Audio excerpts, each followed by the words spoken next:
Ora bem, cá estamos nós para eu daqui, vocês daí, para poder partilhar um bocadinho convosco, o que me dá um enorme prazer, acerca deste assunto das parábolas. Eu queria hoje falar sobre três parábolas, muito o mais rápido possível, mas queria falar as coisas de uma forma que fossem concisas e que nos pudesse levar a todos a refletir um pouco. Vou já direto ao assunto, Lucas 15, no versículo 1. Eu queria que nós prestássemos atenção a estes versículos, porque aqui está o contexto de três parábolas, das três parábolas seguintes. Então diz que se chegavam a ele Jesus, todos os cobradores de impostos e pecadores para o ouvir. Estes cobradores de impostos eram homens que estavam encarregues de colher os impostos. Em algumas versões aparece a palavra publicanos. Eles colhiam os impostos do povo judeu para os romanos. Nós não nos podemos esquecer de que os romanos, na altura, eram os senhores da terra. E então estes homens eram muito mal vistos, eram vistos como gente corrupta, porque na verdade entre eles haviam muitos que extorquiam, que ficavam com dinheiro à custa do próprio povo, e eram pessoas que viviam se envolvendo em atividades, sei lá, paralelas, e se envolvendo em determinado tipo de vida, em estilos de vida que os judeus também consideravam como pecadores, que é a palavra que vem logo a seguir. Havia, portanto, um grupo de gente entre estes publicanos e os seus amigos, que eram considerados pecadores e eram gente que estavam marginalizados pela sociedade religiosa daquela altura. E isto é importante nós percebermos, porque logo de seguida, eu reparo que Lucas faz aqui esta separação para encaixar estas três parábolas de Jesus. O porquê de Jesus ter contado estas parábolas é o porquê. E o porquê tem a ver com esta situação, com este quadro em que, de um lado, temos gente marginalizada pela religião, pela força da religião, gente com os quais os judeus não tinham misericórdia, não tinham compaixão. Eles, na verdade, os judeus religiosos, olhavam para este grupo de pessoas como alguém sujo, como ímpios, como gente que não merecia a atenção devida. Na cabeça deles, eles eram os senhores, os puros, os santos, e estes estavam completamente então marginalizados. Versículo 2 diz: Mas os fariseus e os escribas murmuravam, e diz assim, eles falavam isto: Este, referindo-se a Jesus, recebe pecadores e come com eles. Nós, no último vídeo, estivemos exatamente um pouco a falar sobre isto, pela fama que Jesus tinha na boca desta gente, porque Jesus tinha o prazer de estar com gente fora do meio religioso. Jesus tinha prazer de quebrar tabus já instituídos pela sociedade religiosa. A mesa religiosa apresenta uma comida e obrigatoriamente quem se senta ali tem que comer daquela comida. Quem não come aquela comida, quem não pactua com aquela comida, é ostracizado, é colocado de parte, de forma a que não possa ter acesso à comunhão de quem de quem coloca ali aquela comida, de quem promove aquela comida, comida religiosa. A comida religiosa é composta de regras e onde há culto à personalidade, alegando, alegando muitas das vezes humildade, existe culto sim à personalidade. E quando nós, antes de lermos estas parábolas, é importante nós pensarmos que nos dias de hoje, em pleno século XXI, nós poderíamos dizer que não acontece assim nos nossos dias, que nós evoluímos, mas não, o ser humano continua exatamente igual. Passados 2000 anos de história, deste tempo que nós estamos aqui a ler e a falar, o ser humano continua igual a si próprio. Então, mas eu quero falar especificamente para aqueles que se sentem perdidos, aqueles que se sentem marginalizados. É para vocês que eu quero falar. Aqueles que, por alguns motivos na vida ou por escolhas vossas e minhas, nós passamos por situações em que nos sentimos completamente perdidos. Ou então também por pessoas que, pelo facto de nós não concordarmos e não pactuarmos com determinadas situações, essas pessoas nos colocaram de parte. E durante estes 30 anos, 32 anos que eu tenho vivido no meio do mundo religioso evangélico, eu vi isto acontecer vezes sem conta. Principalmente não só a amigos meus, mas também à minha própria pessoa, pelo facto de eu não concordar, de manifestamente não concordar, ou não me darem a oportunidade, muitas vezes, quando começaram, muita gente que começou a perceber aquilo que eu estava, as minhas convicções, ao fim e ao cabo, eram as minhas convicções, são as minhas convicções, e quem estava perto de mim, e isto vi N vezes acontecer, que não concordava e que eu podia, com as minhas convicções, eu podia pôr em xeque determinadas posições de líderes, então a estratégia era colocar-me de parte a mim e alguns amigos, servindo-se para isso de algumas doutrinas, algumas delas eu acreditei, algumas delas eu passei para outros, mas, epá, graças a Deus a gente vai crescendo, vamos caminhando, vamos aprendendo e vamos lidando com estas situações. Mas isto, nós podemos nos sentirmos perdidos porque de repente alguém nos põe de parte, como também nos sentimos perdidos pelas escolhas que nós fazemos.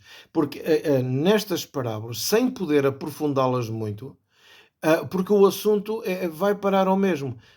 Eu repito, nós nos sentimos muitas das vezes perdidos pelas escolhas que fazemos e todos nós passamos por isso. Todos nós passamos por isso. A questão aqui é o que é que nós fazemos quando nós nos sentimos perdidos. E a primeira coisa a saber é o que é que Jesus pensa. Essa é a primeira coisa. Então, repito, nós nos sentimos perdidos pelas escolhas que fazemos e também pelas escolhas que outros fazem para connosco. Muitas das vezes são familiares nossos. Muitas das vezes são as pessoas que estão ao nosso lado, que vivem na mesma casa, que dormem na mesma cama. Enfim, há um conjunto de situações que agora são mais complexas na vida de cada um. Mas a verdade é que, se você se sente perdido e está a ouvir isto, veja o que é que Jesus pensa da sua perdição. Você pode se sentir perdido, até por um erro grave que tivesse feito, e já não sabe o que é que há de fazer mais, ou porque fizeram contra si, como eu disse há pouco, e sente que se chegou ao fim da linha. E por vezes nós nos sentimos assim. Mas vamos ver o que é que Jesus pensa. E isto é que é importante, porque é assim, não importa aqui o que é que as pessoas dizem acerca disto que nós estamos a falar. O importante aqui, a base, a estrutura de toda a recuperação de cada pessoa que se sente perdida, tem a ver, começa por perceber como é que Jesus olha para este assunto. Então temos dois grupos. os tais publicanos, ou cobradores de impostos e pecadores, e temos o outro grupo dos religiosos, fariseus e escribas, que estavam a murmurar de ver que Jesus gastava tempo com o primeiro grupo, que comia, que bebia com eles. Em outra ocasião ele é chamado de beberrão, porque Jesus bebia vinho, como qualquer judeu normal, entre aspas, vamos lá, mas era cultural fazer, como nós aqui costumamos fazer também. Então, embora a religião queira à força toda dizer que é sumo de uva, mas isso pronto, é na cabeça de cada um. A verdade é que o vinho fazia parte de vinho e uma cerveja antiga que fazia parte da vida particular daquele povo na época. Muito bem. Então Jesus começa e diz, no versículo 3, diz que lhes propôs uma parábola e diz: que homem dentre vós, tendo 100 ovelhas e perdendo uma delas, não deixa no deserto as 99 e não vai após a perdida até achá-la. E quando a encontra, põe-na sobre os ombros, cheio de alegria, e vai para casa. Então convoca os amigos e vizinhos e lhes diz: alegrai-vos comigo, achei a minha ovelha perdida.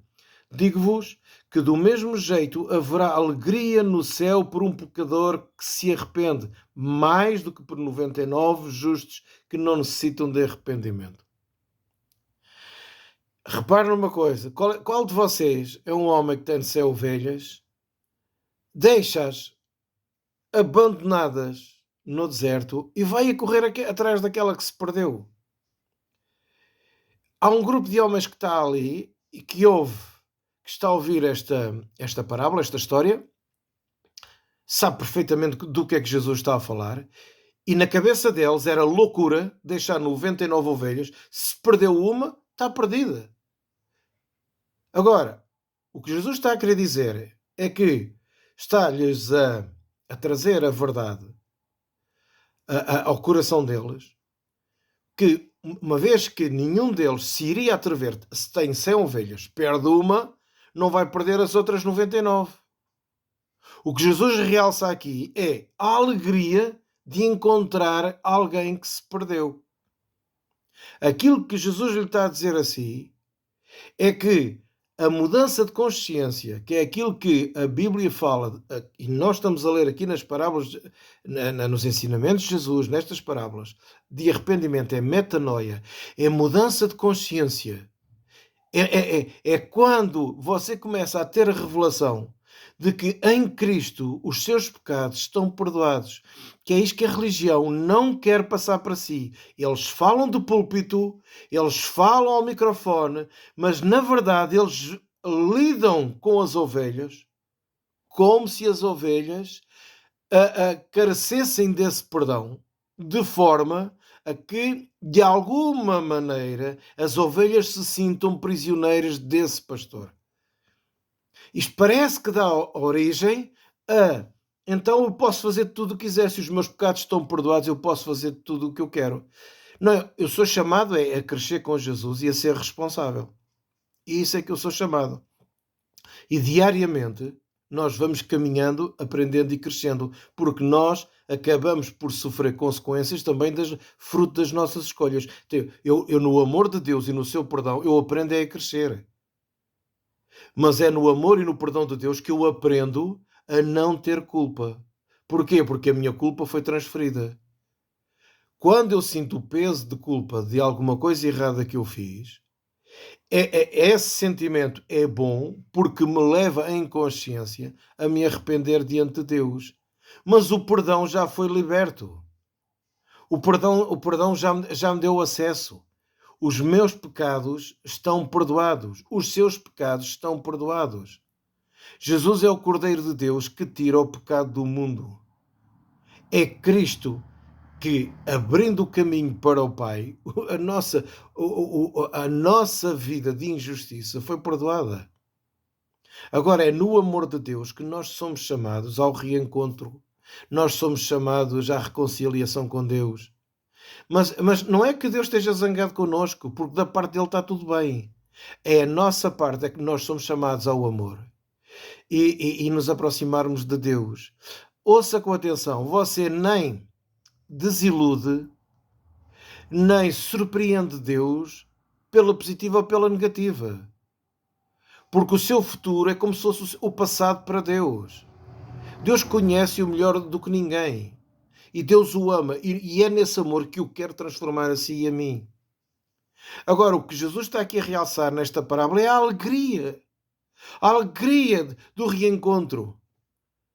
Jesus está a chamar a atenção daquela gente religiosa que se considerava justa e que, uma vez que ninguém tinha a coragem de largar as 99 racionalmente, mas, na verdade, o que Jesus está a dizer, olha, mas eu tenho essa coragem de pessoas que aparentemente estão bem, não necessitam de arrependimento, mas há uma que está perdida. Eu vou em busca do perdido. Jesus é o bom pastor. O bom pastor vai em busca do perdido.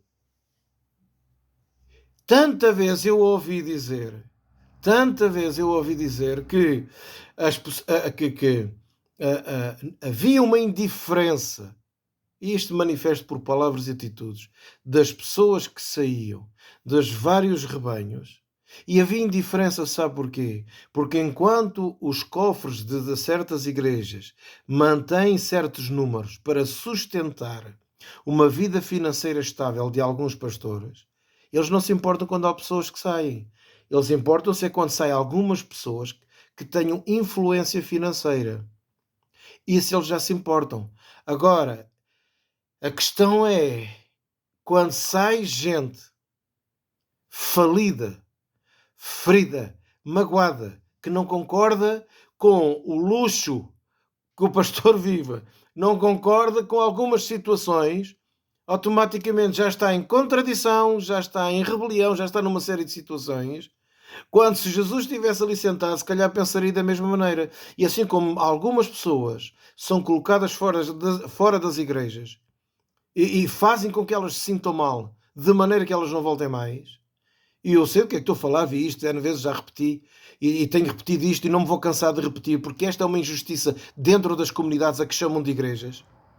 Só pelo facto de serem luxuosas, a malta acha que... E o louvor é muito bonito e tem luzes e tem aquela coisa toda. A malta acha que é uma igreja viva. Uma igreja viva é uma igreja que vive o melhor possível e mais aproximado de acordo com os ensinamentos de Jesus. Isso é uma igreja viva. Uma igreja viva é aquela que qual a liderança se ajoelha, busca Deus em oração para a palavra que vai trazer.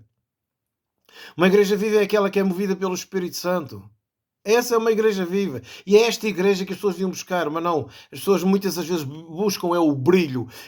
São as igrejas que promovem uma vida financeira estável. Parecem as promessas dos contos das carochinhas, porque no princípio também fazia-me algum sentido e depois perdeu todo o sentido. Porquê? Porque Jesus disse que o sol e a chuva vêm sobre os justos e injustos. Hoje nós não sofremos aquela influência de causa e efeito como o Velho Testamento realça, porque a verdade é que nós vemos pessoas que são justas no sentido de gente boa, gente com, apesar das suas tortuosidades, mas com bom coração. Nós vemos gente dentro das igrejas, inclusive pastores. Inclusive pastores, há gente boa, há gente que sente alegria de ir buscar a ovelha que se perdeu. Eu repito, há gente que sente alegria de ir buscar a ovelha que se perdeu. Há gente que sente essa alegria. Há pastores que de facto são pastores. Que vão, não mandam os outros ir, eles vão também. Eles têm que saber do que é que estão a falar. Não são apenas pastores de gabinete. Não fazem apenas missão em sítios onde não lhes falta nada. Isto fazer missão em sítios de abundância, de prosperidade financeira, onde possam ter as refeições garantidas, isso é o que não falta para aí. Agora, aonde está a necessidade? Aonde está a pobreza? Aonde está a doença? Aonde está aquele que chora? Aonde está o ferido? E vemos pastores a saírem dos seus gabinetes e a irem. Vão aos hospitais. não é ir ao hospital para ir buscar ainda. Enfim, eu lembrei-me aqui de uma situação que é tão absurda, que é tão ridícula, que é tão carnal, mas no entanto estas coisas fazem-se em nome de Jesus e têm um aspecto puro e cai na graça. Mas onde é que Jesus está no meio disto tudo? É a alegria pelo perdido. Você se sente perdido. Você já passou por momentos, se não passou, vai passar. Por momentos de uma perdição, por momentos em que parece que os céus são de bronze, por momentos em que não há luz, por momentos em que nós queremos respirar e parece que não podemos. São momentos que todos nós passamos e é aí que nós crescemos. É aí que nós somos confrontados com as nossas convicções. Não é no pico, não é no sucesso financeiro, não é no sucesso de saúde física.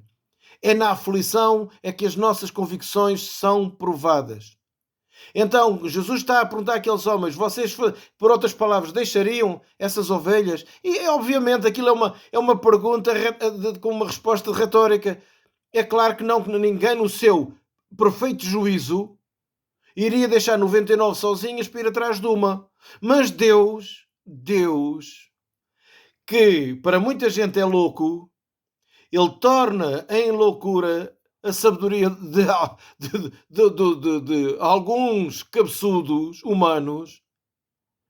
E é na loucura de Deus que nós encontramos vida.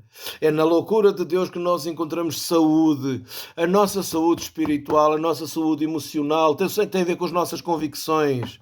É na loucura de Deus que nós vivemos pela fé e não por vista. É na loucura de Deus que nós conhecemos o verdadeiro amor, a verdadeira paz, a verdadeira alegria.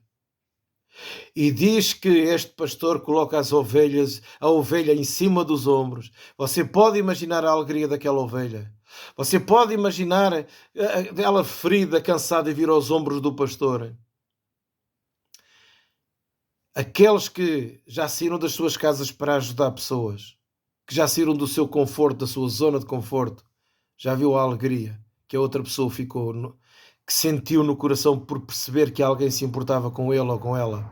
Depois continua, diz que, versículo 8, uma mulher que tem 10 dracmas, que equivale a um denário, que é um dia de trabalho, uma mulher que tem, é como se tivesse um denário, tem dinheiro para um dia, está dividida em 10 dracmas. Se perder uma, não acende, qual é a mulher? Não acende a candeia, varre a casa e a busca com diligência até achá-la. Repara uma coisa, esta mulher tem 10 dracmas, é a mesma história das 99 e da ovelha. Ela faz tudo e quando a encontra, ela convoca as amigas, as vizinhas e diz, venham se alegrar comigo. Achei a dracma perdida. E depois Jesus termina dizendo, assim vos digo que a alegria diante dos anjos de Deus por um pecador que se arrepende. E pecadores somos todos nós. E todos os dias é dia de nos arrependermos, metanoia, de termos todos os dias, a nossa consciência precisa disto todos os dias. Nós precisamos de parar, de refletir. Quando nós estamos a meter os pés pelas mãos, nós todos, eu preciso. Principalmente quando eu me sinto perdido. Quando me sinto perdido, eu não me sinto perdido fora de Deus. Eu sei que sou amado por Deus. Mesmo que eu não esteja a entender o que está a passar comigo. Há duas coisas que eu nunca duvidei. Do amor de Deus por mim e do meu amor por Ele. Embora o meu amor seja um amor falho, mas eu, dentro das minhas confusões, nunca deixei de amar a Deus. E trazia-me paz ao coração, sabendo, independentemente de qualquer situação, Deus me amava também. E depois vem outra. Jesus não para. Ele continua. Ele dá estas duas parábolas e ele continua. mas sempre a bater na mesma tecla. A alegria pelo perdido, que é aquilo que a religião não tem. Estavam lá fariseus, estavam lá os doutores da lei, e eles não têm... Eles não têm alegria. E estava ali a palavra viva, que é Jesus. Aquela gente tinha prazer de estar a ouvir o Evangelho. Aquela gente não tinha prazer na religião. E há muita gente que sai das igrejas hoje porque não tem prazer na religião. Porque as igrejas aparentemente vivas, mas não passam de moribundas. Estão habituados às suas rotinas e nada mais. Se quer uma igreja viva, então procura uma igreja que saia das portas. E que não vá apenas distribuir folhetos e com bandeiras e falar o nome de Jesus. Não é aí. Uma igreja que saia das portas e que vá às zonas mais pobres, que seja de facto sal, que se espalhe, que vá salgar. Uma igreja que ilumine, uma igreja que abrace, uma igreja que socorra, uma igreja que acolha. Quer uma igreja viva, procure uma dessas.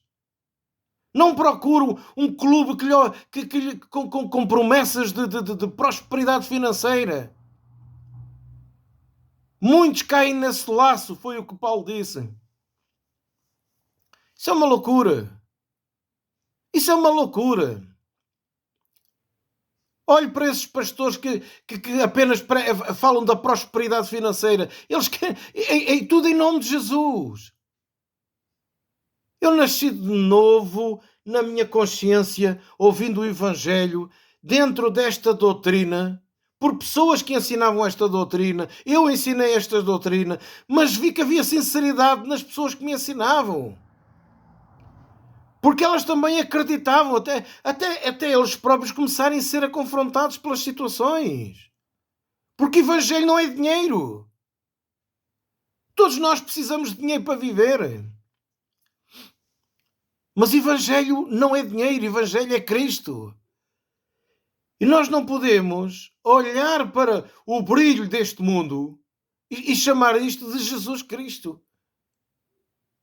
Onde é que o Jesus dos Evangelhos permaneceria no meio de certas pregações e de rotinas com mais ou menos barulho, com mais ou menos pregação, com mais ou menos eloquência? Não é eloquência.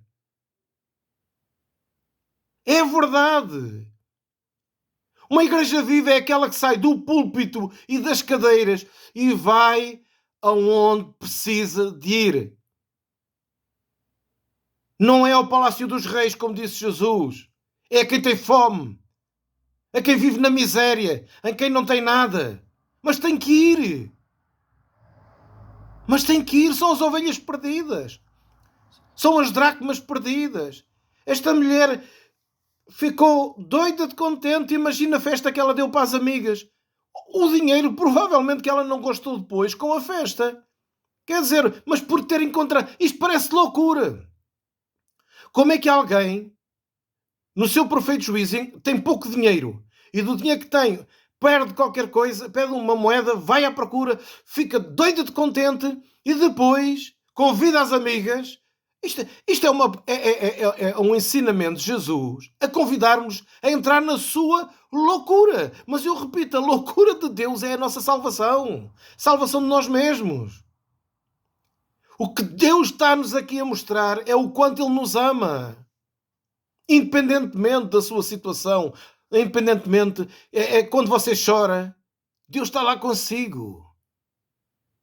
Agora, não vamos tratar de Deus como se fosse o nosso moço de recados, mas Ele é nosso amigo.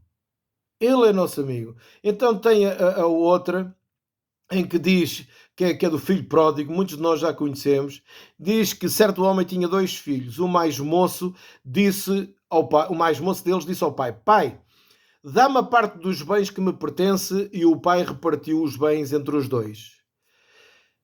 Poucos dias depois, o filho mais novo, juntando tudo, partiu para uma terra longínqua e ali desperdiçou os seus bens, vivendo dissolutamente. Tendo ele gastado tudo, houve naquela terra uma grande fome e começou a padecer necessidades. Então ele foi e se chegou a um dos cidadãos daquela terra, o qual mandou para os seus campos a apacentar porcos. Ele desejava encher o estômago com as alfarrobas que os porcos comiam, mas ninguém lhe dava nada.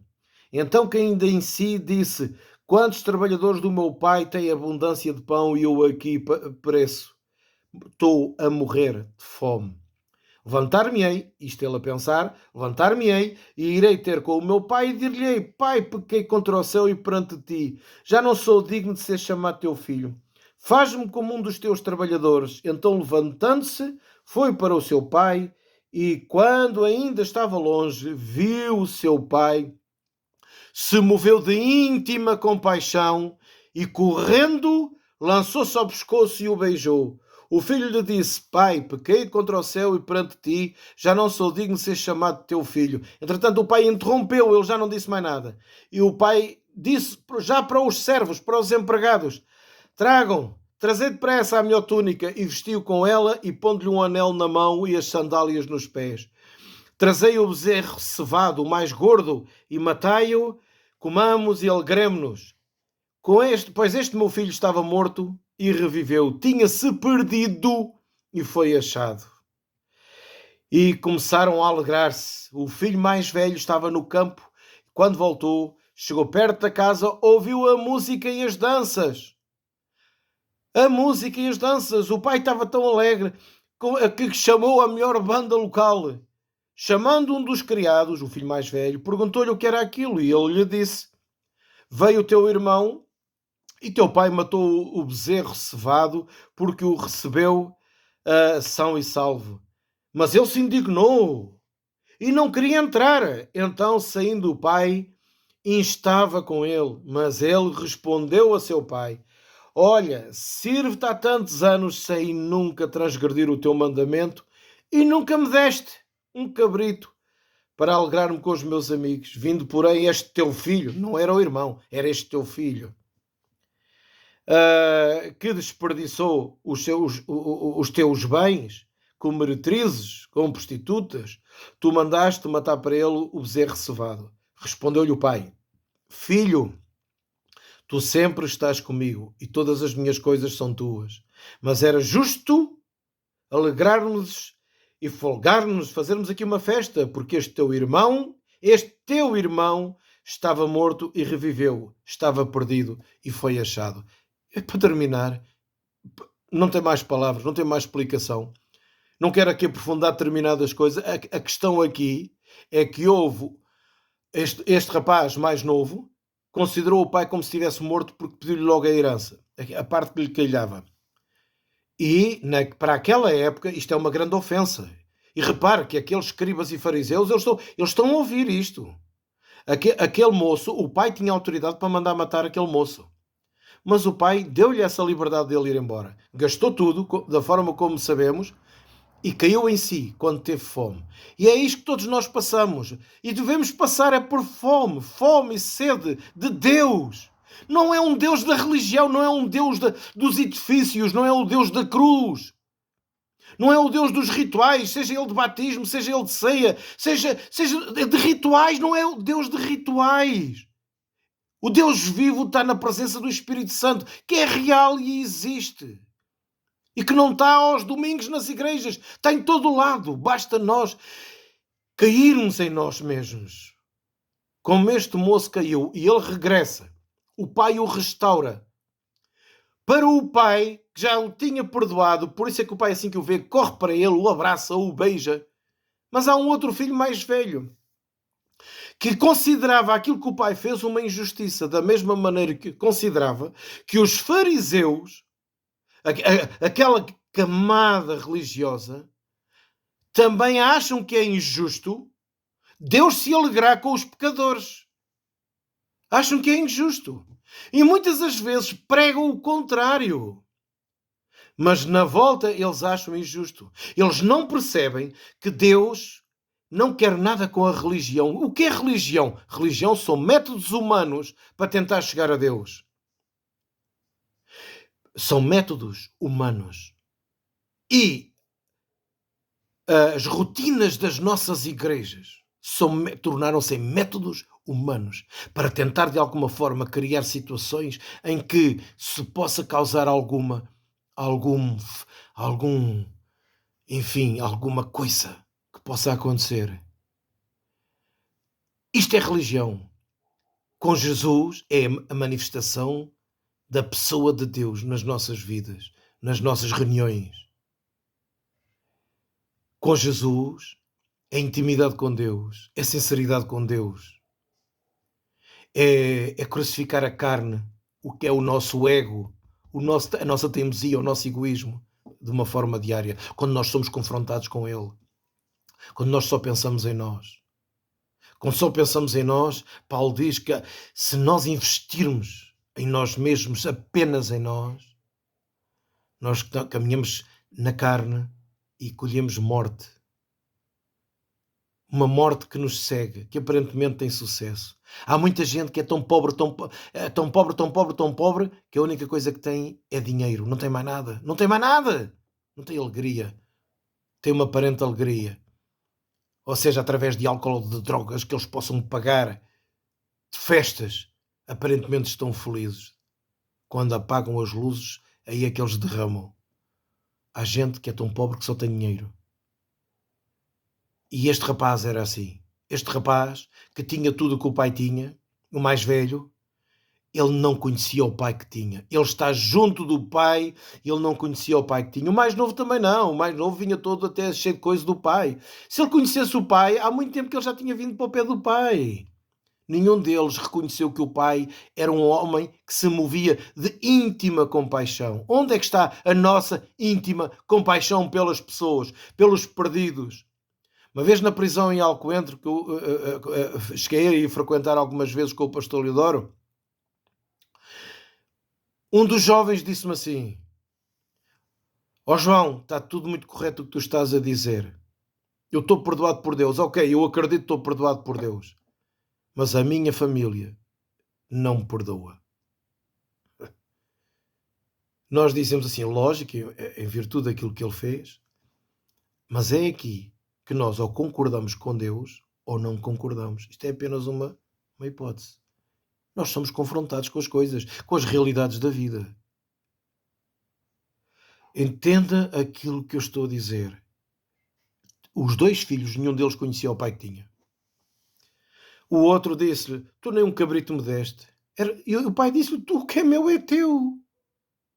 Tu não vives de acordo com a minha bondade porque não queres. O que Jesus estava a dizer aos fariseus é: vocês não conhecem a bondade de Deus, não conhecem.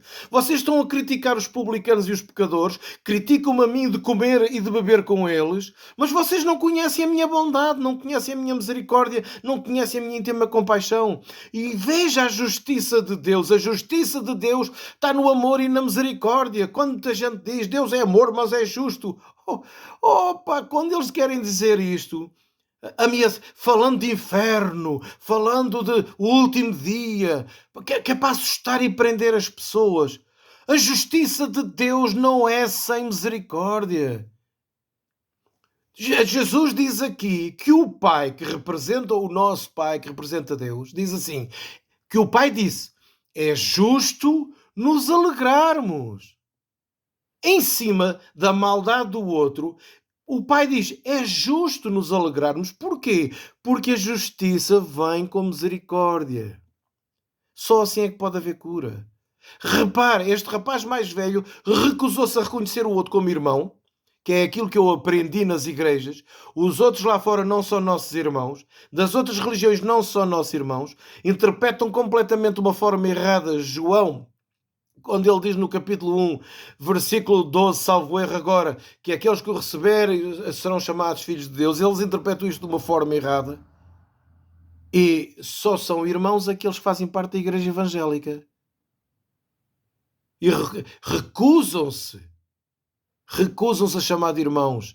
Mas nós somos irmãos, todos. E todos somos filhos de Deus. Todos somos filhos de Deus. Todos somos chamados por Deus. E eu vejo muita gente com Jesus no coração que nem sequer acredita nele, mas acredita no amor. E são movidos por amor. E sem se aperceberem, eles estão a ser movidos por Deus. E vai haver um momento na vida em que eles terão uma conversa com Deus. Eu vejo muita gente fora dos âmbitos das igrejas, sejam católicas ou evangélicas, fora de âmbitos religiosos. Eu vejo muita gente a mover-se de íntima compaixão e a fazer aquilo que muitos dos púlpitos dizem para os outros fazerem.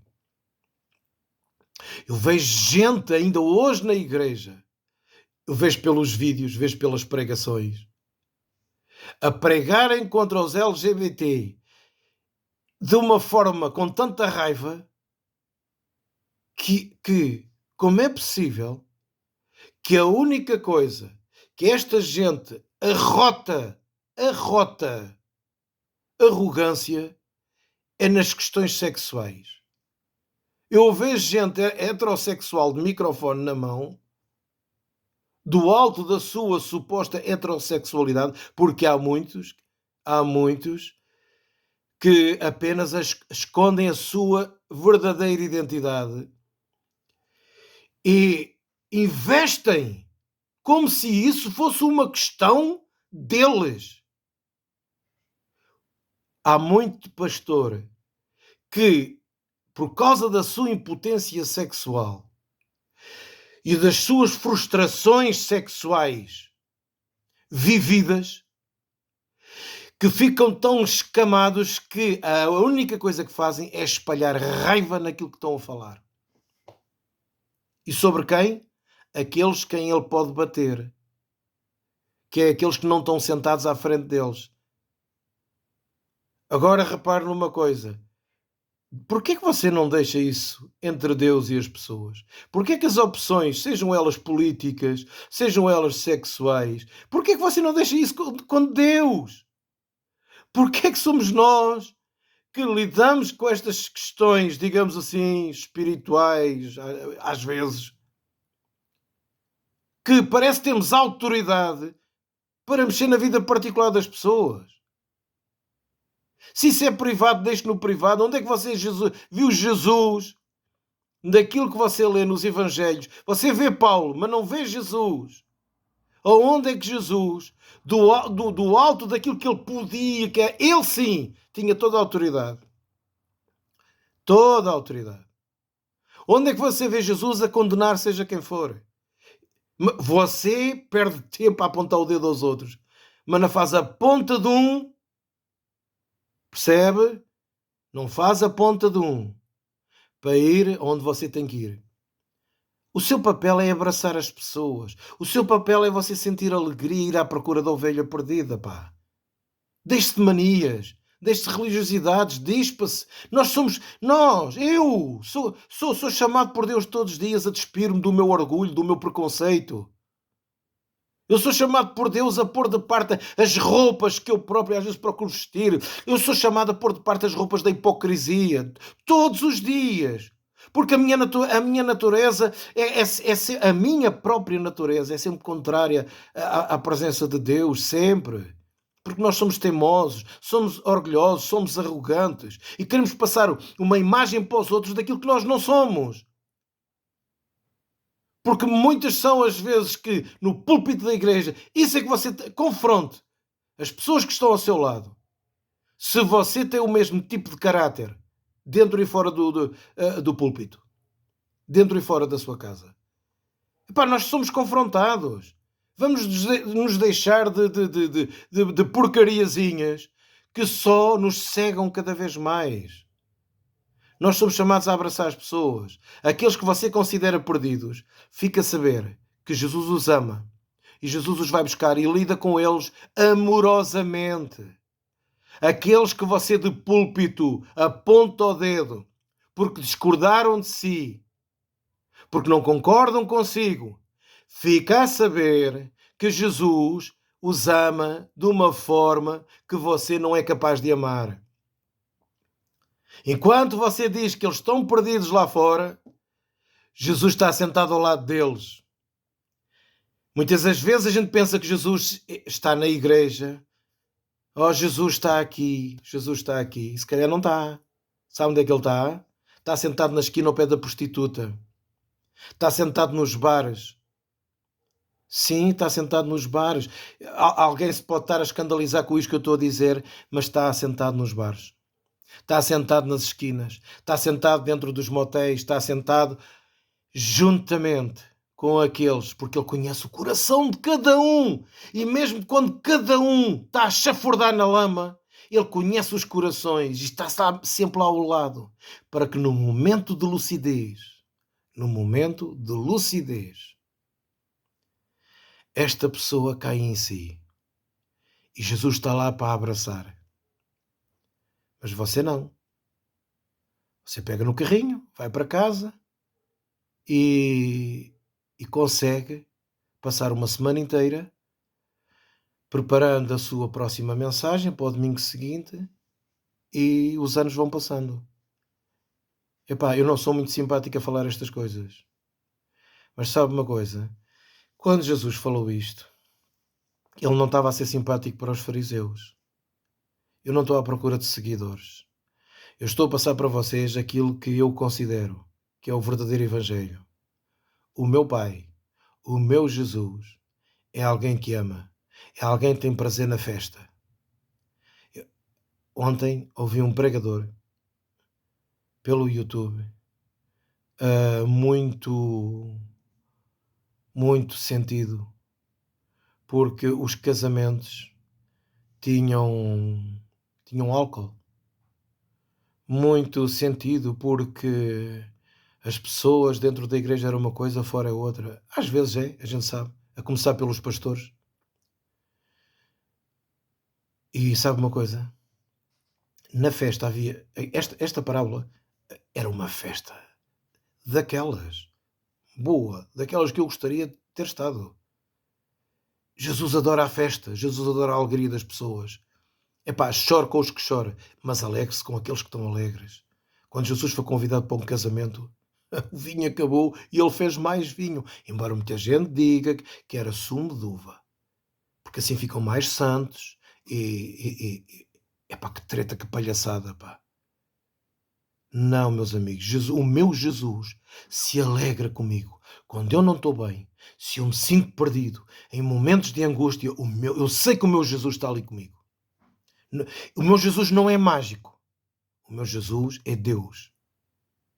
E eu sei que tenho que passar por certas situações, mas eu sei que não as atravesso sozinho, porque Ele está comigo.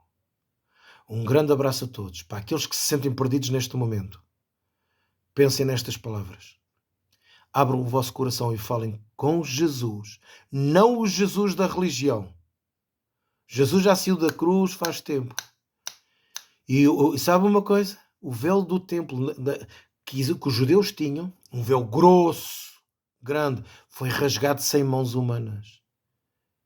E o que Deus estava a mostrar é que a religião acabou. Não prende mais. Os religiosos acham que têm a mania